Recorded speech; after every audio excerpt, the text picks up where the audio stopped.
1999년 12월 9일 늦은 밤 대만 신주현 주둥진의 한 대나무 숲 다리 밑에서 낚시를 하고 있었던 왕 씨는 아무 생각 없이 쳐다본 반대편 외진 길바닥 중간에 활활 타오르는 알 수 없는 물체 더미를 발견합니다. 이 왕 씨는요, 처음에 누군가 저녁에 나무를 다 모아다가 불태우는 줄 알았대요. 그런데 그 냄새가 나무 타는 냄새가 아니야. 이상함에 가까이 다가가 봤더니 활활 불타고 있던 건 사람 시신이었습니다. 곧바로 현장에 경찰과 법의학자가 도착했습니다. 시신의 신원은요, 바로 확인돼요.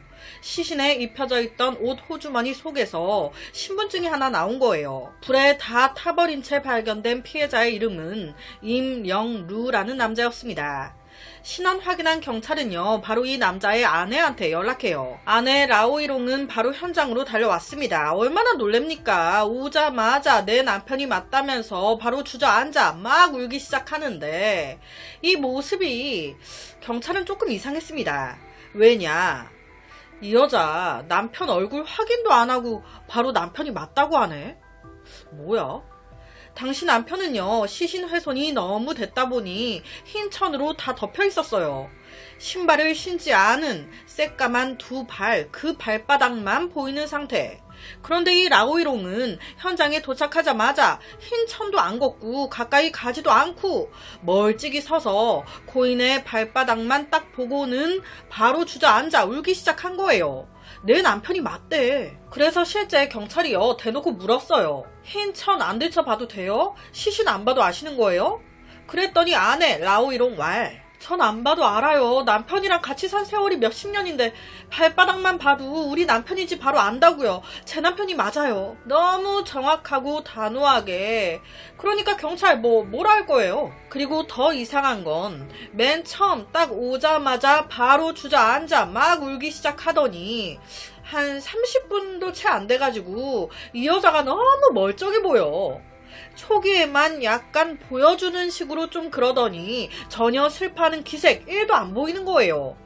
차갑고 싸늘하니 냉정해 보일 정도. 시신을 확인한 법의학자는요, 생전 이 피해자 뒤통수를 무언가로 강하게 여러 차례 맞은 걸로 보인다. 두개골이 거의 함몰 되다시피 됐고, 충격적인 건 죽은 상태가 아닌 산 상태에서 불에 태워졌다고 나온 겁니다. 그렇다면 누가 죽인 걸까? 이 사망한 남편은요, 체격이 좋았어요. 해병대 출신. 나이가 40살이긴 했지만 그래도 체격이 좋은 편이었습니다. 한 명이 제압하고 죽이고 다 한다? 같은 남자여도 좀 무리감이 있어 보였어요. 범인을 추적하던 경찰에게 어느 날 한 남자가 찾아옵니다. 그리고 이 남자는 결정적인 말을 해줘요. 찾아온 남자는 다름 아닌 사망한 임영루의 절친이었습니다. 이 친구와 임영루가 사망하기 며칠 전에, 진짜 며칠 전에 갑자기 자기를 찾아와서 이런 말을 했다는 거예요.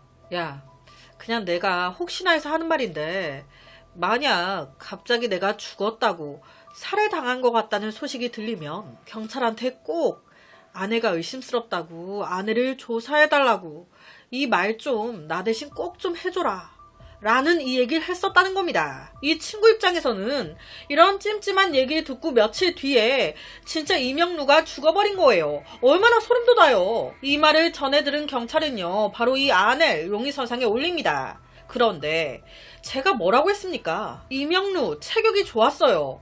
이 아내 혼자서 제압하고 죽이고 태우고 다 한다? 이건 말도 안 된다. 100% 공범이 있다.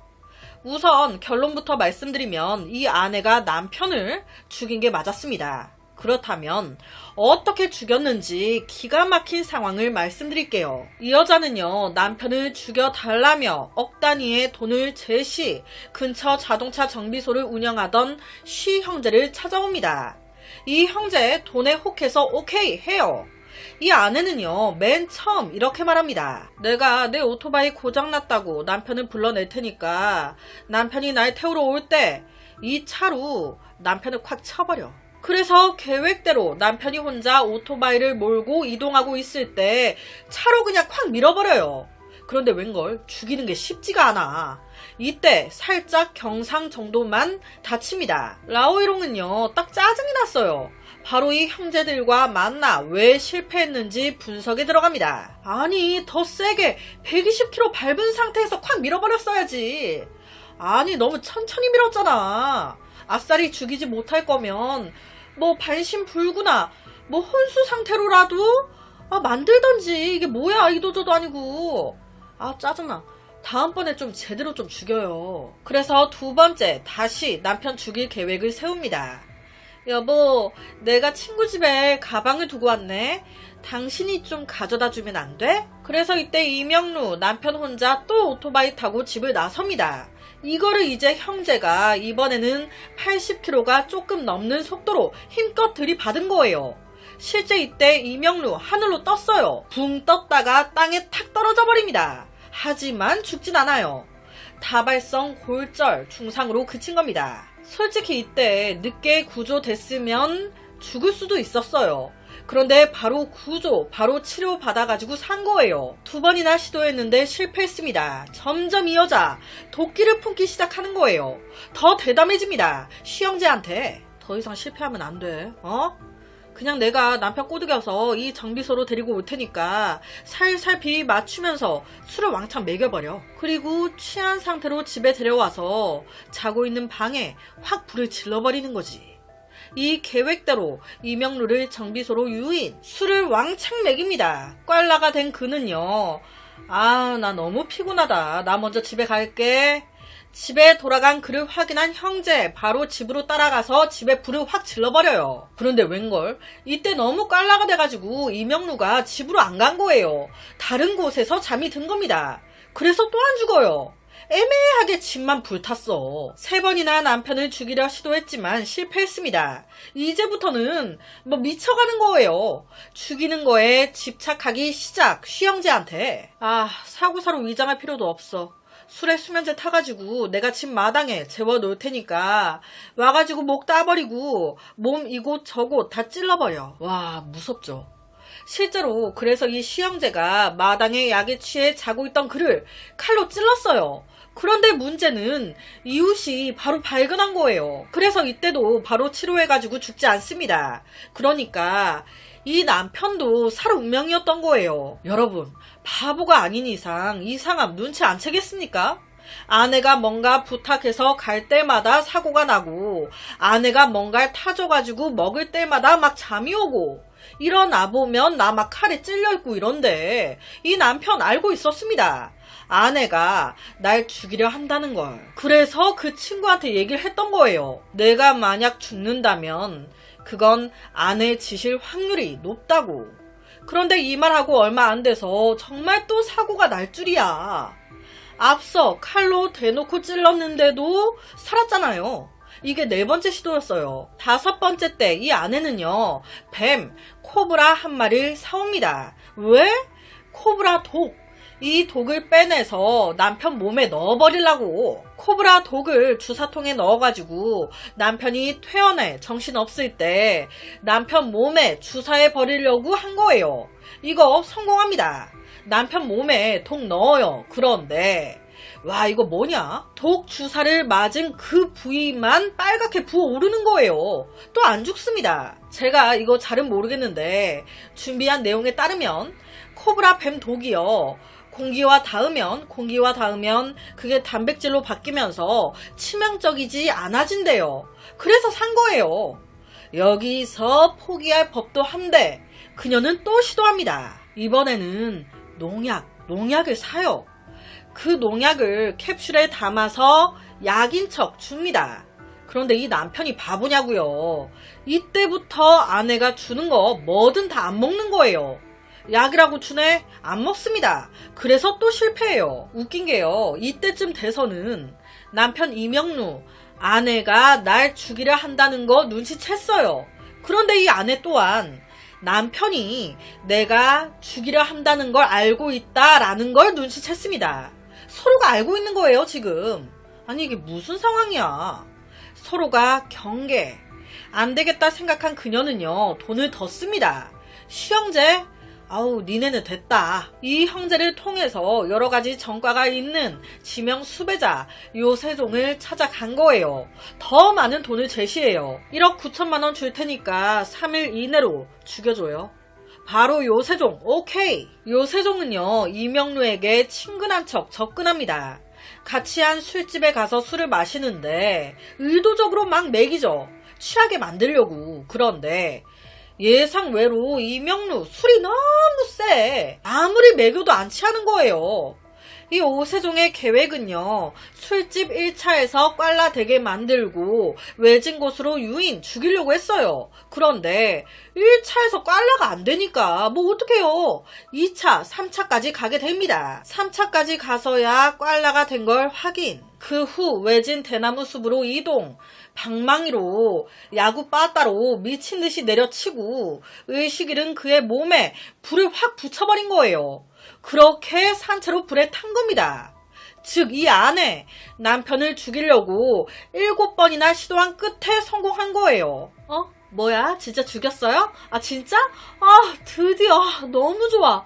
아 고생했어요. 내가 바로 돈 줄게요. 아 드디어 죽었네. 그리고 몇 시간 뒤 남편이 사망하셨습니다. 라며 경찰 연락이 오니 놀란 척 슬픈 척 연기하면서 달려왔던 거예요. 그게 지금 이 영상인 겁니다. 자기가 죽여놓고 이러고 있는 거예요. 와, 경찰은요, 시신 발견되고 약 3개월 뒤 모든 사실을 알아냈어요. 결정적인 단서를 준 건요, 다름 아닌 술집 종업원이었습니다. 제가 앞서 그랬잖아요. 요세종이 이명루 취하게 만들려고 술집에 갔는데 술이 너무 세. 그래서 2차, 3차 갔다고. 그런데요, 여러분, 술은 뭐 공짜로 마십니까? 예상외로 술집을 더 가게 되면서 요세종 돈이 더 나가게 된 거예요. 나 돈 없는데.